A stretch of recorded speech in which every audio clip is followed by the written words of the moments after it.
दर्जनों फलस्तीनी जाँ बहक जब इजराइल ने जेरूसलम डे बनाया और इजरायली सेटलर्स की बदतमीजी हद से पार हो गई। डोनाल्ड ट्रंप इजराइल गाजा को लेकर क्या कर रहा है, क्या एक नई सीज फायर मुमकिन है, इस पे भी बात करेंगे। और Emmanuel Macron French president Vietnam पहुंचे, जहाज का दरवाजा खुला, पीछे क्या नजर आया वो भी बताऊंगा आपको। मगर पहले लेट अली शो यू के इस एपिसोड में आप सबको खुशामदेद। Do like, subscribe and share this content. 27 मई 2025 मंगल का रोज, मई का महीना भी चला गया और इजरायली, अब इसको अल्फाज क्या इस्तेमाल करें इसके लिए। जेनोसाइड का अल्फाज आईसीसी कहता है प्रोबेबल है, लेकिन जो भी इसे कहें, जो गाजा में इस वक्त हो रहा है, जिस तरीके से लोग, बच्चे टेंट्स के अंदर, ऑर्फनेजेस के अंदर, एक ये इमेज आया है, मैं आपको वीडियो तो नहीं दिखा सकता, ये वीडियोस है कि एक बच्ची चलती हुई जा रही है और पीछे आग लगी हुई है। इतना बुरा हाल, इतनी बेदर्दी और खामोशी, पूरी दुनिया में खामोशी इस चीज को लेकर। कोई भी इसके लिए आवाज नहीं उठा रहा। हाँ, ईरान आवाज उठा रहा था एक हद तक और अभी भी उठा रहा है, मगर ईरानी सदर का एक बहुत अजीब ट्वीट आया है, आपके सामने मुलाहिजा करता हूं, जहां पे वो पाकिस्तान की पोजीशन को सराह रहे हैं कि पाकिस्तान ने जी बहुत खिदमात की हैं गाजा और फलस्तीनियों के इशू को उठाने और चढ़ाने के लिए। अब हकीकतन तो पाकिस्तान के अंदर अगर आप गाजा के ऊपर एहतजाज भी करें या आवाज उठाएं तो आपको पकड़ के वो ले जाएंगे। पाकिस्तान ने गाजा मुजाहिरों को जिस तरीके से दबा सकता था, दबाने की कोशिश की है पिछले 1-1.5 साल के अंदर, वो हमारे सबके सामने है। अब ईरान का गेम कर रहा है। अच्छा, साथ साथ ये खबर मैं पहले कवर कर भी चुका हूं, स्टीव विटकॉफ जो एक ट्रम्प साहब के स्पेशल ऑनवॉय भी हैं, एक मुनाफिकत का किरदार भी अदा कर रहे हैं, एक नई प्रपोजल के तहत वो डायरेक्टली बात कर रहे हैं हमास से और इसराइल से। इसराइल और हमास की गुफ्तगू अब साथ साथ नहीं हो रही, बाय द वे। और एक नई प्रपोजल के तहत अगर ये मानता है हमास, क्योंकि अब ईडान अलेक्जेंडर का एग्जाम्पल भी तो हमारे सामने है ना, जो आखिरी अमेरिकन था।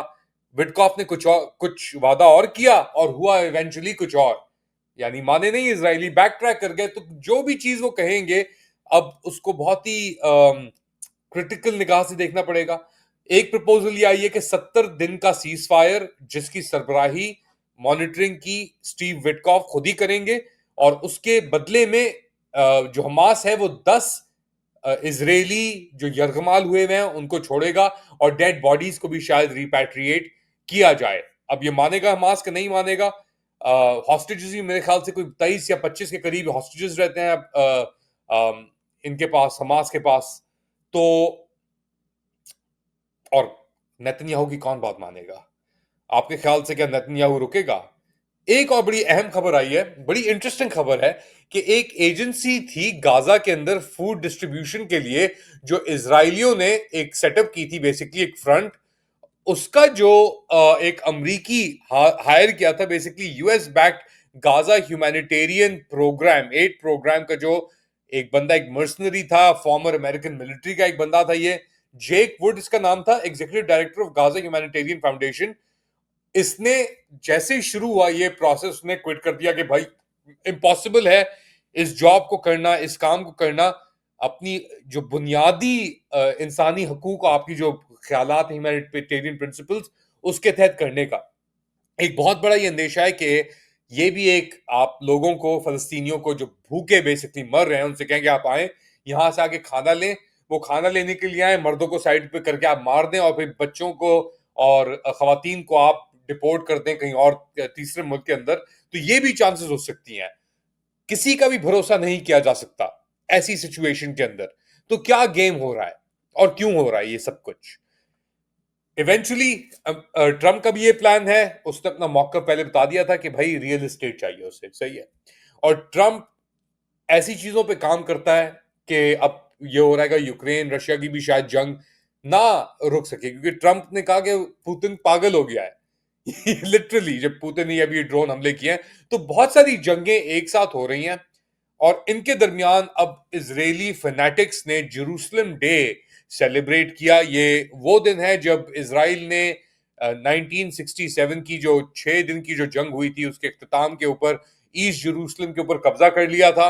और पहले वो जॉर्डन के पास था, फिर उसके बाद उन्होंने कब्जा कर लिया। तो उस दिन के बाद से ये जो इजरायली हैं ये जेरूसलम डे मनाते हैं। और अब आप ये देख लें, ये इन्होंने अलक्सा और वो जो पूरा कॉम्पाउंड है उधर रैलीज भी निकाली और वहां पे झड़पें भी की, बदतमीजियां भी की जो फलस्तीनी और अरब शॉपकीपर्स हैं उनके साथ।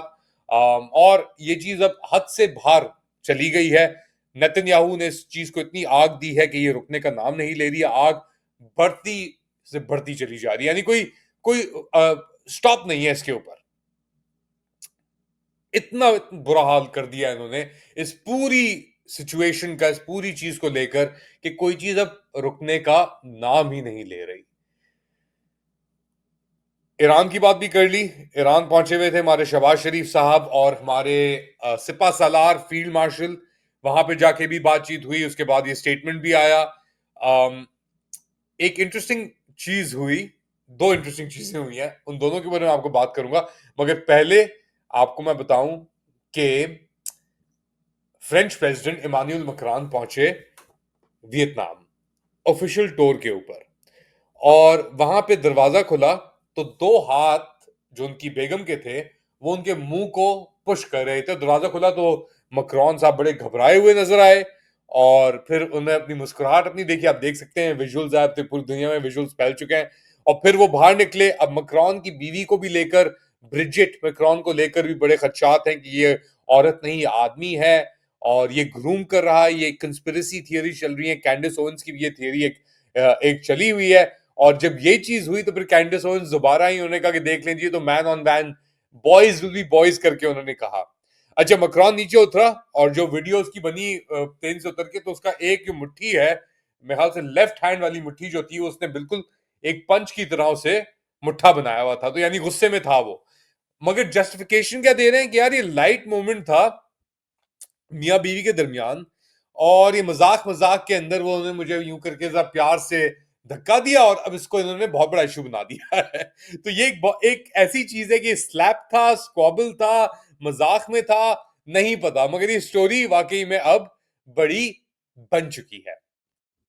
एक बात आखिर में जाते जाते, और मुझे पता है ये क्लिप अब बहुत वायरल हो चुका है, हिंदुस्तानी वजीर आजम, प्रधानमंत्री जिसे कहते हैं, नरेंद्र मोदी, इलेक्शन रैली तो होती रहती हैं। ऐसी एक इलेक्शन रैली में इन्होंने पाकिस्तान के नौजवानों के लिए क्या कहा, मुलाहिजा करें। पाकिस्तान को आतंक की बीमारी से मुक्त करने के लिए पाकिस्तान के अवाम को आगे आना होगा, पाकिस्तान के नौजवानों को आगे आना होगा। सुख चैन की जिंदगी जियो, रोटी खाओ, वरना मेरी गोली तो है ही।